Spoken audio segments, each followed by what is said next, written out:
Things that are simple for humans, such as social or motor skills, are difficult for robots. Things that are easy for robots, which is like large-scale calculations or large-scale data analysis, are very difficult for humans. In robotics, this is what we call the Moravec's paradox. This is because motor and perception skills were developed in humans by millions of years of evolution. In contrast, robots are able to perform these like quick computations instantly, and they are a simple task in general, but complex for us because of our limited capacity and memory. Atlas's perception system has to be dynamic simply because we cannot predict the state of the world and how the world reacts to what we do with it. So imagine trying to find a remote in your living room with your kids and a dog running around. It's pretty much impossible. So being able to perceive these changing circumstances and adapt to it is key.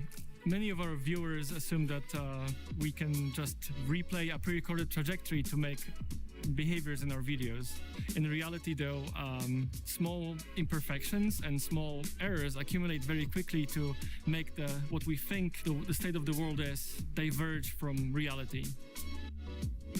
Atlas perceives the world by using camera sensors. It estimates properties and facts about the world, such as the 3D geometry of the environment around it, where the objects are that we care about, and as well as what are the possible obstacles that could, get in our way. This is achieved by a combination of AI and classical systems that are basically working together. We think this kind of sequencing task is a really good fit for a humanoid robot like Atlas because it has the right blend of being just unstructured enough that you need the freedom and the power of a humanoid form factor to reach really low, reach really high, deal with a lot of environment variation. While at the same time, it is a pretty dull and pretty repetitive task that's both physically strenuous to do day in and day out.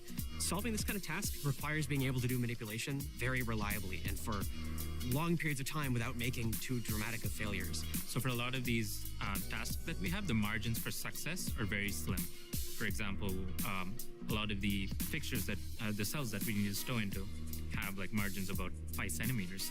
And a centimeter here, a centimeter there can be essentially grounds for failure. It's essentially impossible unless you have real-time perception running because every time you carry something, it can slip in hand. Every time you grasp something, you may not always get the best grasp. So instead, if we have something running in the loop real time that can help us adjust and adapt to these, that's where perception comes in. Not only are the objects themselves difficult to perceive, but the way that they're in the world is difficult for Atlas as well. They're not simply on a tabletop, they're often shoved into dark cubbies that with only a small sliver of the object actually visible to the robot. And when we go to grab those objects, Atlas often blocks the entire view itself with his arm. So we have to do a lot of fun stuff to make it actually work. There might be instances where you see Atlas might shift the object in hand as if to get a better glance at it. And if you tilt it upwards, a bit of light shines on it, and it works better. So in order to be reactive to any movement of the dollies, either because they've been pushed or moved or not known precisely, Atlas needs to constantly update its belief about where those fixtures are in the environment. So one way we test that is by moving the fixtures on Atlas, by pushing the dolly when it's not looking or as it's turning around, and making sure that it can still update its belief correctly and get those objects into the right shelf. So picking from the floor is one of the most dramatic examples of a way we'd like the robot to be able to handle kind of a catastrophic failure. If the object has wound up on the floor, something has already gone kind of wrong. Maybe the fixture wasn't exactly where we expected, so we bumped it when we were inserting the object in, and then also our grasp wasn't secure enough, so the object fell out of the hand. No matter what, we want to get that object off of the ground so that we don't trip over it or destroy it, and then go put it in some QA pile so that we can deal with the object later. Our strategy for picking off the ground is a instruction to the robot to reach your hand down to get your hands around it and pick it up. And the instructions are literally just put your hands roughly here relative to the object, push them into the floor, curl the fingers, and push them together. And we rely on our pretty extensive control stack to figure out how to get the robot there, reliably get it over there, get it squatted all the way down with that crazy range of motion. And we rely on our perception system to know exactly where that object actually is.